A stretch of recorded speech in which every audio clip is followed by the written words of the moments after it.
Hey, yeah, it's four days in Atlanta. 8 times, look, he's up, 8 times down. They don't know about that, only the real ATLers.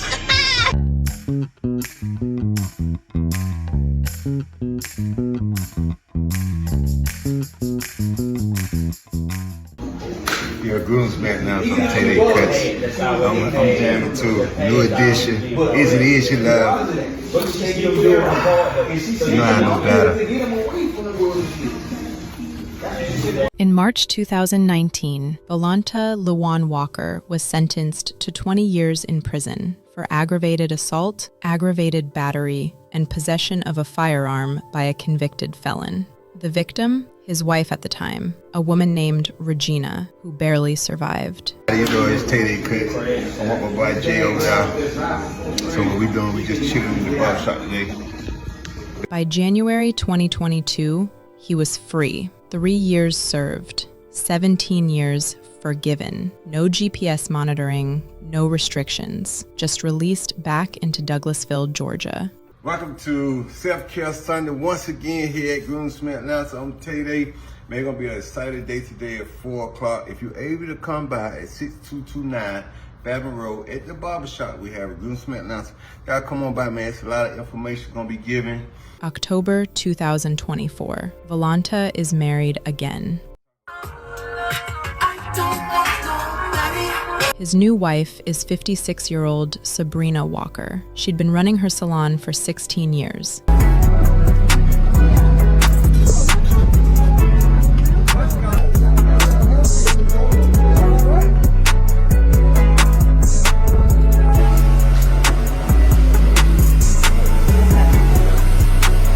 Mother of 4, built her business from nothing. 6 months into the marriage, she files for divorce. October 4th, 2024, the day before her grand reopening, the day before she turns 57. Sabrina doesn't survive the night. So here's the question. How does someone serve 3 years for nearly ending one woman's life and walk free to do it again? Did Sabrina know about Regina?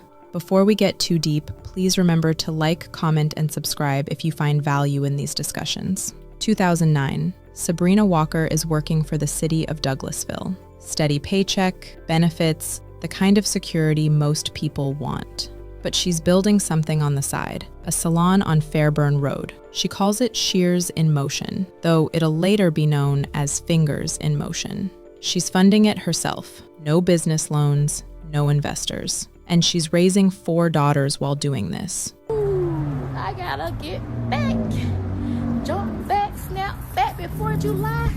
Woo, yeah. 3 biological, 1 she took in at age 4 and raised as her own. The salon isn't a hobby. It's how she's going to take care of her family long term. During the day, Sabrina worked for the city of Douglasville. Steady paycheck, benefits, security. But nights and weekends belonged to the salon. 2008 recession hits. Businesses across Douglasville start closing. Sabrina keeps her doors open. Single mother, 4 daughters, 2 full-time jobs. She hosted back-to-school events every year. Free supplies, free haircuts for kids who needed them. The salon earned a reputation. Fair prices, quality service, loyal clients who kept coming back. She did this for 15 years.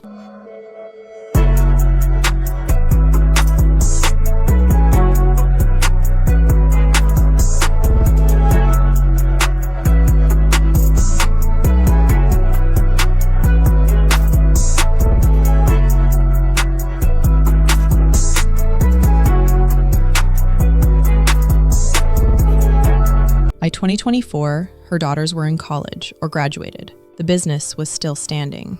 Sabrina was 56 and ready for something new. She rebranded the salon, called it Groomsmen of Atlanta.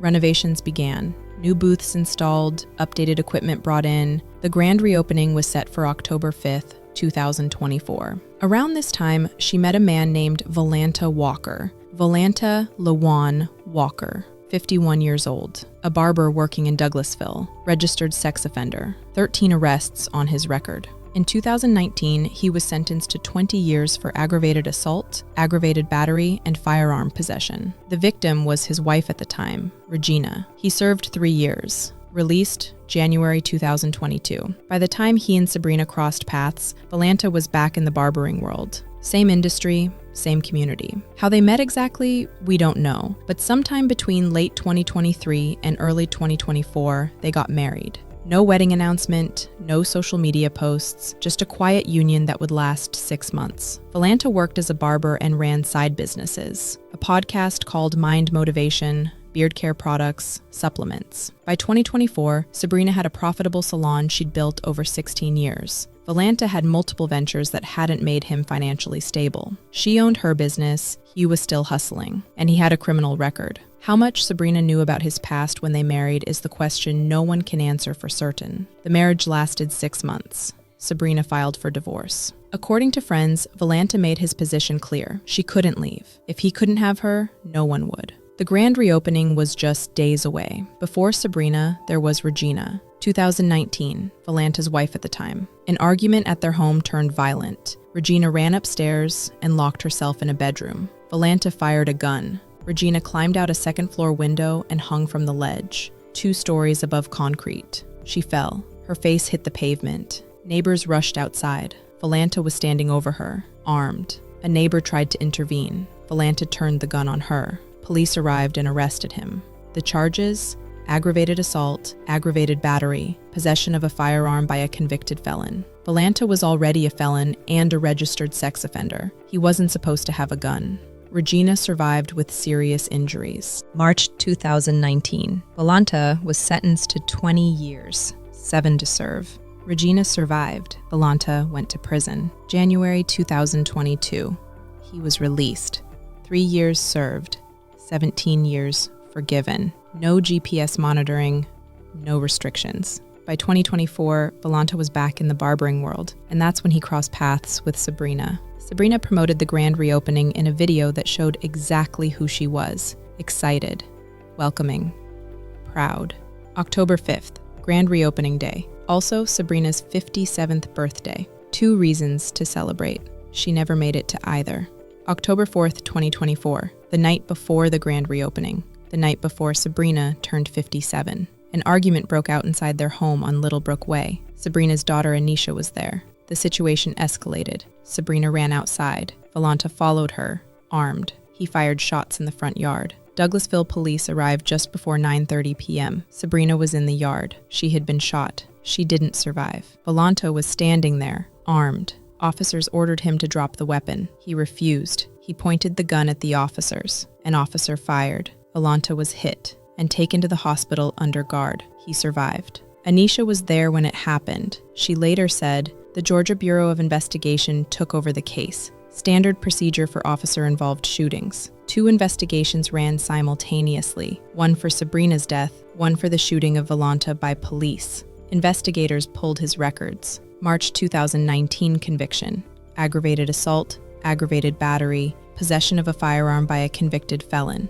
Victim, Regina Walker, sentenced to 20 years, served 3, released January 2022. Registered sex offender, 13 prior arrests. The pattern was undeniable. He'd done this before. Regina survived, but Sabrina, she didn't. October 5th, 2024, grand reopening day. Sabrina's 57th birthday. Her 4 daughters woke up to a nightmare. Their mother was gone. The salon was set to open in hours. Crime scene tape still marked their yard. Police were still processing evidence. Cancel everything. Close the shop. Grieve. That made sense, but Sabrina's daughters chose differently. They opened the salon anyway. Thank you for joining us for Fox 5 News at 10. I'm Christopher King, in for Eric Perry. An officer opened fire at the husband during the incident today. Fox 5's Kim Loeffler spoke with the woman's daughters about what happened and about how they're keeping her legacy alive. Kim. Well, today would have been Sabrina Walker's 57th birthday. It was also set to be the grand opening of her business here, Groomsmen Atlanta, something her daughters say she talked about for months. That's why it was important for them to still have the event in their mom's honor.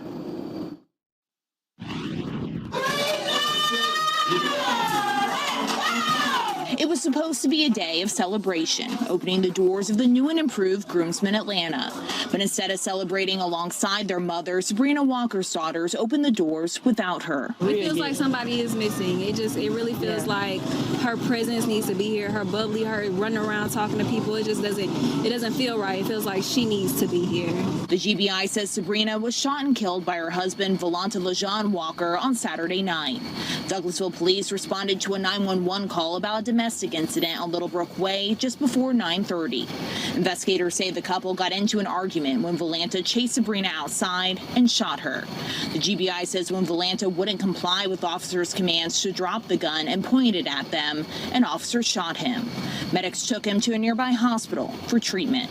One of Sabrina's daughters was home at the time. I literally brought a knife to a gunfight. I couldn't do anything. He could have took me with her. So as much as I wanted to save my mama, I'm happy I'm still here with all my sisters. The family says the couple had been married for less than a year. Sabrina's daughters say she was passionate about doing hair and opening the shop, which is why they made sure the grand opening would go on. It feels like this is what he would have wanted for it to have passed, and we didn't do it. But my mama put her blood, sweat, and tears into this business, and we're going to outlive her legacy. I want her to be known for this. I don't want her to be known or associated with that man at all. He deserves no attention whatsoever. Sabrina's daughters say it meant a lot to see the community show up for their mom Sunday the way they say she had for others. It was just so heartwarming and uplifting to see everybody come out. This really helped keep us going today because this was a tough day for us. The GBI will turn over the officer-involved shooting part of this case to the Douglas County District Attorney's Office for review following their investigation. They say the death investigation will also be turned over for prosecution. Live this evening in Douglasville, Kim Loeffler, Fox 5 News. Less than 24 hours after their mother was shot and killed, Sabrina's 4 daughters unlocked the doors to Groomsmen of Atlanta. They turned on the lights. They welcomed the community. They honored their mother exactly the way she would have wanted. One of her daughters, Jessica, told reporters, "The community showed up. Clients, friends, and neighbors who'd known Sabrina for years came to support her daughters, not for haircuts, for solidarity." The salon became a memorial and a celebration. Volanta had taken Sabrina's life, but he couldn't erase what she built. 16 years of work, 4 daughters who refused to let their mother's dream die. A support fund was set up for the family. People donated, shared Sabrina's story, and made sure her name wouldn't be forgotten. Social media erupted. Friends posted tributes. One friend wrote, "You coward. How dare you feel you had the right to take my friend from us all? I hate your existence. I hate that you found her and convinced her you were a man. I hate that you survived your gunshot wound and she didn't. But I believe you'll suffer every single day until your end. Forever in our hearts, my dear friend Sabrina. I love you always." But alongside the grief came anger. How does someone serve 3 years for what he did to Regina and walk free to do it again? Registered sex offender. 13 arrests. Released with no monitoring, no restrictions. The system failed Regina in 2019. It failed Sabrina in 2024. People wanted answers. Volanta survived his gunshot wound. He was treated and held under police guard. Charges came quickly: murder, felony murder, aggravated assault on police officers. He faced life without parole, possibly the death penalty. The same man who should have been serving 17 more years for Regina now faced dying in prison. But no sentence would bring Sabrina back. For her daughters, her friends, her community, the justice system couldn't undo what happened on October 4th or return the woman they lost. Sabrina Walker, 56 years old, mother of 4, built a successful salon over 16 years, gave back to her community, raised daughters who proved to be just as strong, survived financial hardship, recessions, single motherhood, one day away from celebrating it all, killed by a man who refused to let her go. The question isn't why Volanta did this. It's why he was free to do it in the first place. This is about a system that consistently prioritizes the freedom of violent offenders over the safety of women. A system that gives second chances to men who've proven they're dangerous. a system that released Volanta after 3 years and put nothing in place to protect the next woman. Regina survived him. Sabrina didn't. The difference? Luck. Not policy, not protection, just luck. What could have saved Sabrina? A parole system that actually protects women.